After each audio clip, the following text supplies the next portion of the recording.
ప్రజల సంక్షేమమే లక్ష్యంగా తెలుగుదేశం పార్టీ కృషి చేస్తుందని పార్టీ కాకినాడ జిల్లా అధ్యక్షులు జ్యోతుల నవీన్ కుమార్ పేర్కొన్నారు. కాకినాడ రూరల్ మినీ మహానాడులో ఆయన పాల్గొని ప్రసంగించారు. కాకినాడ రూరల్ నియోజకవర్గం మహానాడు సర్పవరం జంక్షన్ స్పందన హాల్లో కోఆర్డినేటర్ పిల్లి సత్యనారాయణ మూర్తి, కోఆర్డినేటర్ కటకం శెట్టి వెంకట ప్రభాకర్ ఆధ్వర్యంలో జరిగింది.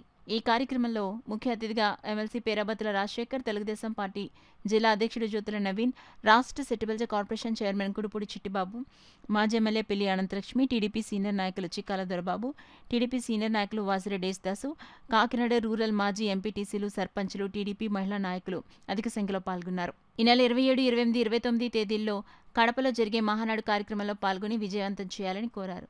రూరల్ నియోజకవర్గ మహానాడు కార్యక్రమంలో రూరల్ నియోజకవర్గ టీడీపీ కార్యకర్తలందరూ ఉత్సాహంగా అధిక సంఖ్యలో పాల్గొన్నారు. కాకినాడ రూరల్ నియోజకవర్గం మహానాడు కార్యక్రమం ఘనంగా నిర్వహించబడింది. ఈ కార్యక్రమంలో మాజీ ఎమ్మెల్యే పిల్లి అనంతలక్ష్మి, మాజీ మంత్రి చిక్కాల రామచంద్రరావు, నురుకుర్తి వెంకటేశ్వరరావు, పెంకే శ్రీనివాస్ బాబా, పార్టీ మండల అధ్యక్షుడు సీతయ్య దొర, మాసమను గంగయ్య, యాదవల సంఘం అధ్యక్షుడు మరియు టీడీపీ సీనియర్ నాయకులు పితాని అప్పన్న, చీడిగా మాజీ సర్పంచ్, ఎస్ఎస్ఎల్ అధ్యక్షులు కొల్లాబత్తుల అప్పారావు, తెలుగుదేశం పార్టీ నాయకులు, కార్యకర్తలు తదితరులు పాల్గొన్నారు. కూటమి ధర్మం, కూటమి పొత్తులో భాగంగా మన కూటమి ధర్మాన్ని కాపాడుకుంటూ మన కేడర్ను కూడా కాపాడుకోవాల్సిన బాధ్యత మా అందరి మీద ఉంది. కాబట్టి రాబోయే రోజుల్లో నేను కూడా మరి నియోజకవర్గానికి సంబంధించి మరి కార్యకర్తలు కానీ నాయకులు కానీ ఏ ఇబ్బంది వచ్చినా మరి నేను ఎప్పుడూ అందుబాటులో ఉంటూ మీ ఇబ్బందులను పరిష్కరించడానికి ఇక్కడ బాధ్యత వహిస్తున్న సత్యబాబు గారు, బాబీ గారితో కూడా నేను కలిసి పనిచేస్తానని మీ అందరికీ సవివరంగా మనవి చేసుకుంటూ, మరి మహానాడు తర్వాత నేను గతంలో కూడా చెప్పడం జరిగింది, మన నియోజకవర్గానికి మీ అందరూ కూడా మరి దాస్ గారు చాలా విషయాలు చెప్పారు. ఇవన్నీ వాస్తవాలు, దాస్ గారు చెప్పినా నేను చెప్పినా ఇవన్నీ వాస్తవాలు. ఎప్పుడైతే కార్యకర్తలు మరి అభిప్రాయాలను మనం ముందుకు తీసుకెళ్తున్నామో, కార్యకర్తలకి అండగా నిలుస్తున్న రోజునే ఆ పార్టీ బలంగా ఉంటుంది.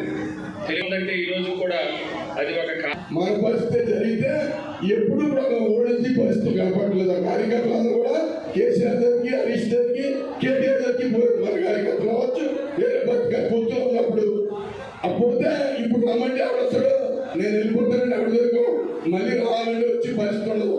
ఆ పరిస్థితి కాకుండా మనం ఎప్పుడు జనసేనకి సీట్ ఇవ్వండి, మేము పనిచేస్తాం కట్టుబడి జనసేన గట్టులోకి వెళ్తాం. కానీ ఇక్కడ మనకు కోట కంపల్సరీగా ఉండాలని చెప్పి సందర్భంగా జిల్లా పార్టీ అధ్యక్షులు తెలియజేసుకుంటూ, మరి నామినేటివ్ పదవులు కూడా ఈ కాకినాడ పార్లమెంట్లో జనసేన అంటే మేము పనిచేయలేదా, మేము ఓట్లేదా, మేము అందరూ కూడా ఒకటి ఆడికి ఇచ్చి ఒకటి మనకి ఇవ్వనండి, ఒకటి ఆడికి ఇచ్చి ఒకటి మనకి ఇవ్వనండి. ఇది సమానంగా పంచవలసిన అవసరం ఉంటుంది. 6% ఉన్నారు పార్టీకి. 21 ఎమ్మెల్యే, 2 ఎంపీలు, ఒక మంత్రి గారు, 3 మంత్రి గారు, వారి కోటాలో మనం ఏం అడగట్లేదు. మన కోటాలో మన పార్టీకి ఓటా కంపల్సరీగా కావాలని చెప్పి సందర్భంగా తెలియజేద్దాం. ఈ పద్ధతిలో ఉంటే రేపు స్థానిక సంస్థల్లో తెలుగుదేశం పార్టీ కాకినాడ రూరల్ నియోజకవర్గంలో బతికించలేము కూడా. ఎమ్మెల్యే గారి ఎలక్షన్ చేస్తాం, అలాగే రాజశేఖర్ గారి ఎమ్మెల్సీ ఎలక్షన్ చేస్తాం, 2 కూడా చేస్తాం. ఇప్పుడు మళ్ళీ స్థానిక సంస్థల్లో ఎంపీటీసీలు, జెడ్పీటీసీలు వీళ్ళందరినీ కూడా మీరు నెగ్గించండి, మీరు నెగ్గించి తీసిరండి అంటారు. అంతవరకే మన నియోజకవర్గ కుటుంబ సభ్యులందరికీ కూడా చెప్పేది ఏంటంటే, మన ఎలక్షన్లోనే మనం పనిచేస్తాం. ఎలక్షన్ అయిపోయాక ఇంకెవరికి ఏం అక్కాలే, ఈ ప్రజలకు ఏం కావాల్సి వచ్చినా కూడా చేయడానికి ఎవరు కూడా మనకి సహకరించట్లేదు. ఒక హాస్పిటల్కి వెళ్ళాలన్నా, ఒక పోలీస్ స్టేషన్కి వెళ్ళాలన్నా, ఒక ఏదైనా సరే ఎమ్మెల్యే గారి దగ్గరికి వెళ్ళడానికి మన కార్యకర్తలు ఎవరు కూడా వెళ్ళట్లేదు. మా దగ్గరికి వస్తుంటే మేము చేయడానికి కూడా తెలుగుదేశం కుటుంబ సభ్యులందరికీ కూడా ఒకటే చెప్పేది, మనం అందరం కూడా మహానాడికి వెళ్ళి వచ్చిన తర్వాత కూర్చొని ఏం చేస్తారో చూద్దాం. తప్పనిసరిగా మీరందరూ కూడా సహకరించండి. ఒక ఎమ్మెల్యేగా ఇన్ఛార్జిగా నేను మీ అందరినీ కోరుకునేది ఒకటే, 1974లో నాకు జడ్పీటీసీ సామగూడ మండలం ఇచ్చారు. అప్పటి నుంచి ఇప్పటి వరకు కూడా మీ అందరి మనసులో మేము ఉండిపోయాం. అది మీరందరూ అర్థం చేసుకుని మహానాడిని జయప్రదం చేయవలసిందిగా కోరుకుంటూ, ఖచ్చితంగా బాధ్యతలు ఇవ్వాల్సిన అవసరం అధిష్టానానికి ఉంది. నాయకులు వస్తుంటారు, పోతుంటారు, అవసరాన్ని బట్టి పెరుగుతుంటారు. నిరంతరం కూడా జెండా పట్టుకుని జెండా పత్రం మోచుకుని తిరిగేవాడే నాయకుడు. ఇందా దాసు గారు చెప్తున్నారు, ఎన్నికల ముందు మన అవసరాల గురించి నాతో సహా జిల్లా ప్రెసిడెంట్ అయ్యాను కాబట్టి మిమ్మల్ని అందరినీ కూడా రోడ్డు మీద తీసుకురావచ్చి చాలా కార్యక్రమాలు చేశాం. సీటు కావాలి కాబట్టి మీరు అందరూ కూడా చాలా మందిని తీసుకొచ్చి రోడ్డు మీద తీసుకొచ్చి కార్యక్రమాలు చేశారు. ఈ రోజు ఎందుకు వెనకడు వేస్తున్నారు? ఇక్కడ లోకో కార్యకర్త ఉంటేనే మన నాయకత్వ బలం ఏంటో తెలుస్తుంది. నాయకుడిగా తయారవ్వాలంటే కార్యకర్త బలంగా ఉండాలి. కార్యకర్తను మాత్రం ఎవరు కూడా కించపరచొద్దు, కింద పెట్టొద్దు. కాదంటలేదు, బాబా చెప్పినట్టు ఎవరి స్థాయిలో వాళ్ళు కష్టపడ్డారు. అందరూ కూడా ప్రతి ఒక్కరూ కష్టపడ్డారు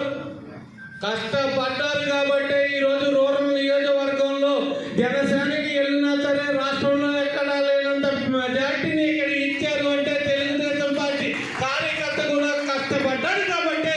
మొదటి మహానాడిని ఎక్కడ పెట్టాలి అని చెప్పి గత 3 నెలల మట్టి అనుకుంటే ఎప్పుడూ పెట్టని చోటు కడపని డిసైడ్ చేశారు.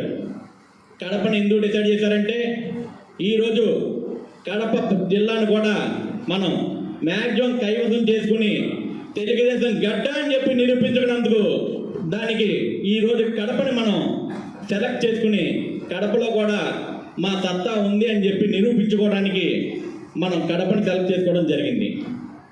ఆనవాయితీగా ఎప్పుడు ఈ మహానాడు జరిగినా నియోజకవర్గాల్లో మహానాడుకు ప్రతి మహానాడు పెట్టుకుంటాం. ఇదివరకు మనం మినీ మహానాడు అనేవాళ్ళం, కానీ ఈరోజు నియోజకవర్గ మహానాడుగా మనం పేరు. నియోజకవర్గ మహానాడులు ముందు మహానాడికి ప్రతి నియోజకవర్గంలో 175 నియోజకవర్గాల్లో మనం మహానాడులు కండక్ట్ చేసుకుంటాం. ఆ మహానాడులో భాగంగా ఈరోజు కాకినాడ రూరల్ నియోజకవర్గంలో మరి మన తెలుగుదేశం సోదరులకి సోదరిమణులకి అందరికీ కూడా మహానాడు పిలిపించి ఈరోజు తెలుగుదేశం పార్టీ ఇక్కడ కూటమి ప్రభుత్వం నడుస్తున్నా తెలుగుదేశం పార్టీకి మనందరం ఉన్నామని చెప్పి నిరూపించుకోవడానికి మనందరం వచ్చి ఈ మహానాడిని విజయవంతం చేస్తున్న ప్రతి ఒక్కరికి కూడా నేను ధన్యవాదాలు